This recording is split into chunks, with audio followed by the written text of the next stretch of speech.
This is why it becomes so important to understand the novelty and the viability of neuroscience is being leveraged as weapons. We then have the use of nanoparticulate agents, aerosolizable nanomaterials that can be breathed in and disrupt blood flow or neurological network activity, that can be used as an in-close weapon, or perhaps that can be used as a more broad weapon of disruption and or destruction.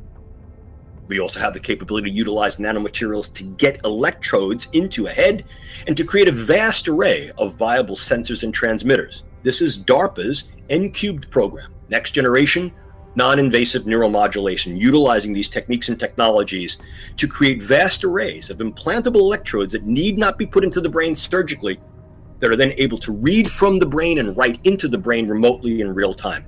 Advances in artificial intelligence are leading to medical breakthroughs once thought impossible, including devices that can actually read minds and alter our brains to help treat conditions like anxiety, Alzheimer's. But that technology raises privacy concerns. That's why Colorado passed a first-of-its-kind law aimed at ensuring our private thoughts remain private. Are earpods that can pick up brainwave activity and tell whether or not a person is paying attention or their mind is wandering. Okay, well, you might think, fine, but even if we can tell whether a person is paying attention or their mind is wandering, you can't tell what they're paying attention to. You would be wrong. Who has access to this technology? Karen, everyone, believe it or not. You can buy devices on the internet right now that can, to varying degrees, decode your brain waves. And the technology being developed by the likes of Elon Musk, Apple, Meta, and OpenAI can change, enhance, and control your thoughts, emotions, even your memories. It's the dawn of a new era filled with promise and peril.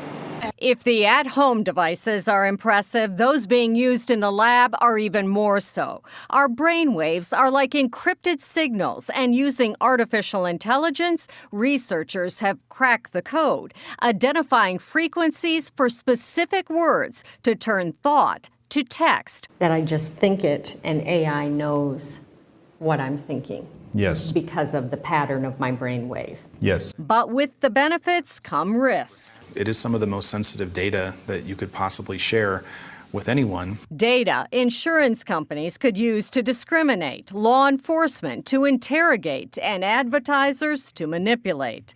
Government, too, could get into our heads and potentially alter our thoughts, emotions, and memories as the technology advances. Nobody wants to live in a world where some of these misuses or abuses exist. While medical research facilities are subject to privacy laws, private companies that are amassing large caches of brain data are not. And based on a study by the Neural Rights Foundation, 2/3 of them are already sharing or selling the data with third parties.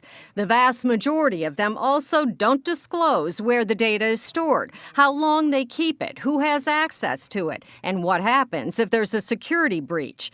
Which is why Pazowski, medical director of the foundation, led the passage of a first-in-the-nation law in Colorado that includes biological or brain data in the State Privacy Act, similar to fingerprints, if the data is being used to identify people. This is a first step, but we still have a long way to go. And with companies and countries racing to access, analyze, and alter our brains, Pazowski says privacy protections should be a no-brainer. It's everything that we are. It's everything about our thoughts, our emotions, our memories, our intentions. And Sean, we're also wondering, can any of these devices actually control a person's thoughts? They have been used to control the thoughts of mice in a lab. All right, so much to take in. Yeah. Sean, thank you for that report.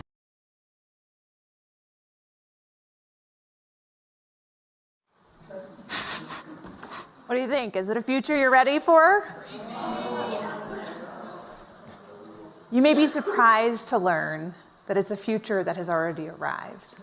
Everything in that video that you just saw is based on technology that is already here today. Artificial intelligence has enabled advances in decoding brain activity in ways that we never before thought possible. Sensors that can pick up your brainwave activity, earbuds, headphones, tiny tattoos that you can wear behind your ear. We can pick up emotional states like, are you happy or sad or angry? We can pick up and decode faces that you're seeing in your mind. Simple shapes, numbers, your PIN number to your bank account. It's not just your brain activity here that we can pick up. We can also pick up your brain activity in different places, like as your neurons fire from your brain down your arm and send signals to your hand to tell you how to type, move. All of that can be decoded through electromyography, and that's what you're seeing here is a device now in the form of a simple wearable watch that can pick up that activity. And one of the pivotal acquisitions of the field, Meta acquired this company, Control Labs, in 2019, because major tech companies are investing in helping to make these devices universally applicable as the way in which we interact with the rest of our technology. What if everywhere has ubiquitous monitoring? In fact, during the pandemic, what we found was that 80% of companies admitted that they use at least some forms of so-called bossware technology to monitor the productivity of their employees. Whether it's a white-collar employee monitoring what's on their screen, or in any other context, surveillance is part of our everyday lives. Surveillance for productivity is part of what has become the norm in the workplace. And maybe with good reason. 9 out of 10 employees waste time during the workday. They focus on other things. There may be good reasons why we want to be able to find better ways to monitor whether somebody is paying attention or they're doing something different. The newest way to monitor attention is through a device like this one. These are ear pods that are launching later this year. These ear pods, much like the video you watched earlier, are ear pods that can pick up brainwave activity and tell whether or not a person is paying attention or their mind is wandering. Okay, well, you might think, fine, but even if we can tell whether a person is paying attention or their mind is wandering, you can't tell what they're paying attention to. You would be wrong. It turns out that you can not only tell whether a person is paying attention or their mind is wandering, but you can discriminate between the kinds of things that they're paying attention to. Whether they're doing something like central tasks, like programming, peripheral tasks, like writing documentation, or unrelated tasks, like surfing social media or online browsing. When you combine brainwave activity together with other forms of software and surveillance technology, the power becomes quite precise. So what do we do with this? What do we do with technology that enables us to monitor brainwave activity for attention? Do we embrace it? Do we resist it? If you've heard of Havana syndrome, Havana syndrome is a belief that people have suffered from. The leading theory is that it's targeted microwave activity at brains to disrupt brainwave activity. There's no proof of it yet. I had a hearing this week in Homeland Security, and this hasn't even become very mainstream yet, but it was about different foreign adversaries using direct energy weapons against U.S. citizens that completely incapacitate citizens of the United States. You guys might have heard of it, called Havana syndrome. And then we went down to the SCIF and we got a classified briefing from some of the people on the panel, and it was one of the most. I'm a former Navy SEAL, so I've traveled around the world and hunted bad guys for a long time, but I can tell you this, when I went down to that SCIF, it was one of the most terrifying briefs that I've ever been a part of, okay? This is how brazen our enemies are becoming because of how foolish, corrupt, incompetent, and I would actually say wicked we have become. But there's at least a couple dozen cases where there isn't a good explanation for why the individual suffered from disruption of mental abilities. And there's certainly a lot of investment in trying to figure out whether you could target the brain remotely. It's much more difficult to figure out how you could read the brain remotely.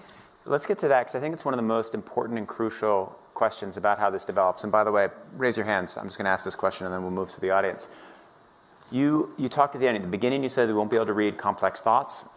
It seems as though we can understand emotions. There's some way you can recreate some images inside your head. Already, gamers have figured out, for example, while a person is wearing a headset, how to prime a person through their brainwave activity to be able to decode their PIN number and their home address. So you don't have to have your full complex thought decoded to reveal your thoughts, right? It gets at what we think thought is. And how do you decode somebody's PIN number? You flash a series of numbers and see how their brain reacts to them? So you have recognition memory signals that are preconscious and subconscious, and this is part of why it's been used, for example, by governments to interrogate criminals.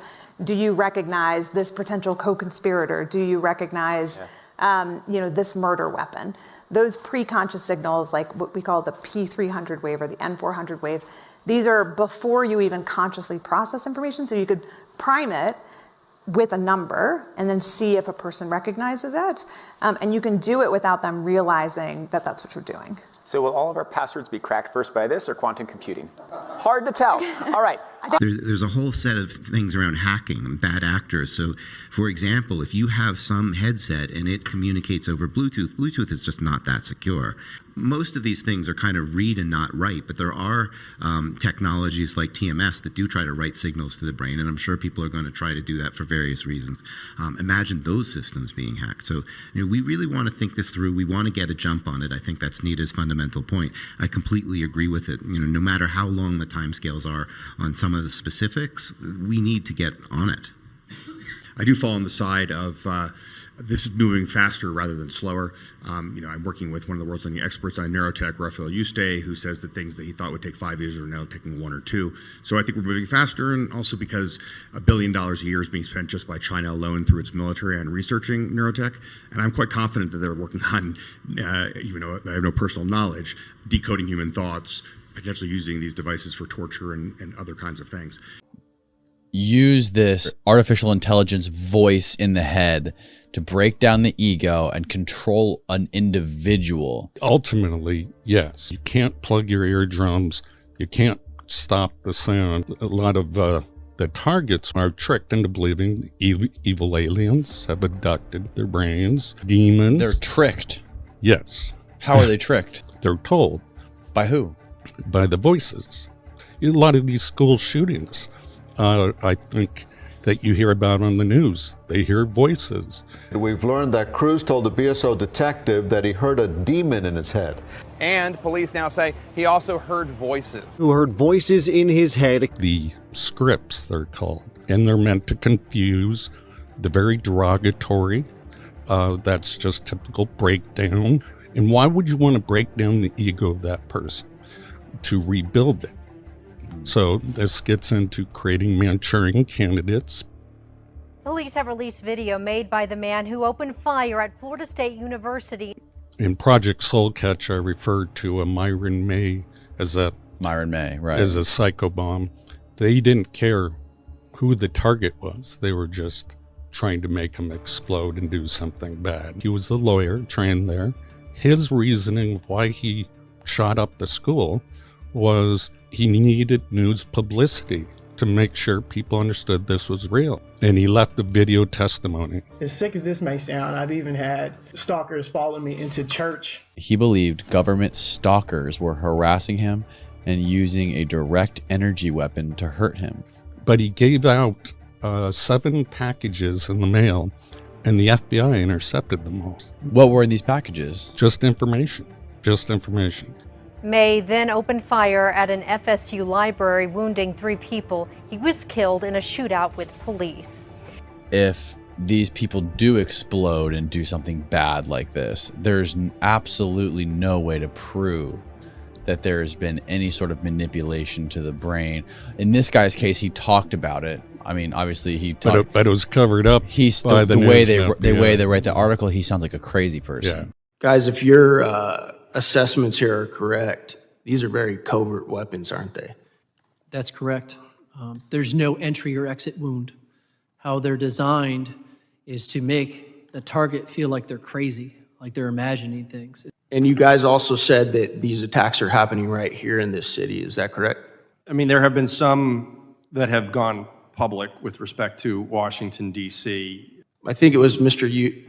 Grozev said you spoke to a Russian agent who said that they believe that Americans are using these same weapons on them. Is that correct? That is correct. Might that have something to do with part of the CIA's motive to cover up the existence of this tech and these weapons? That is a very logical possibility. Thank you. Mr. Chairman, I yield back. Gentleman yields. Chair now recognizes the gentleman from New York, Mr. Goldman, for his round of questioning. Thank you, Mr. Chairman, and thank you to our witnesses for being here. Mr. Grozov, I want to follow up a little bit on the interactions you've had with Russian intelligence about these AHIs. And Mr. Zaid, I want to ask, and this is a hypothetical, but I'm trying to understand why our government would try to block information sharing or conceal information that they have.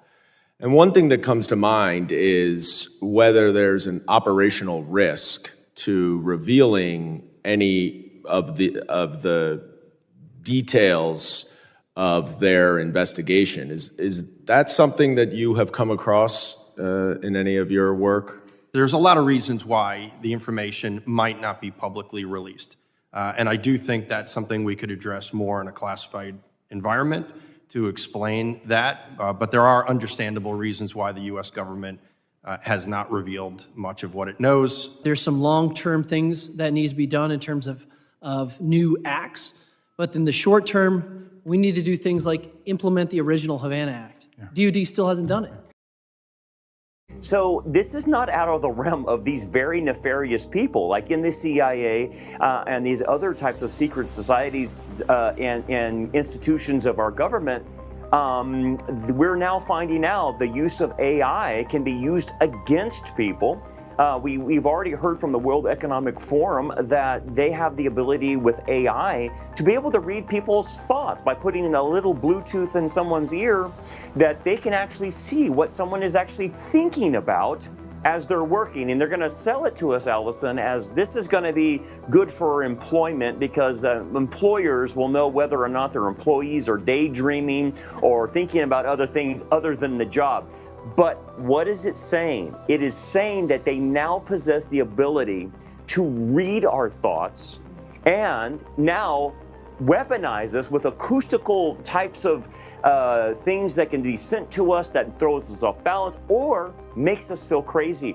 This is all, where is it going? All about controlling the narrative, controlling people.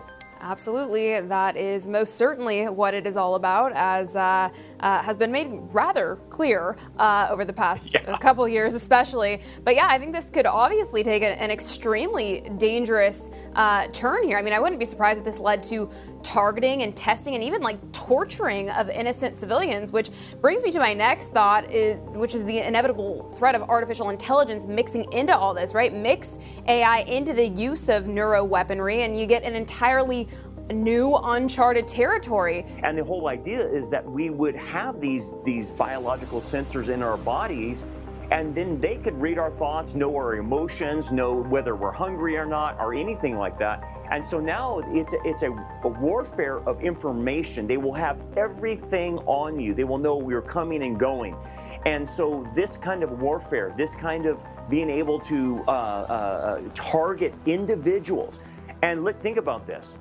There is no way to detect. There's no entry point. There's no exit point like a bullet would have. Yeah. They could just target somebody and they're saying, yeah, he went crazy. Yeah, I'm sorry. We and then turn a kill switch on somebody and, and them lose a thread. Now.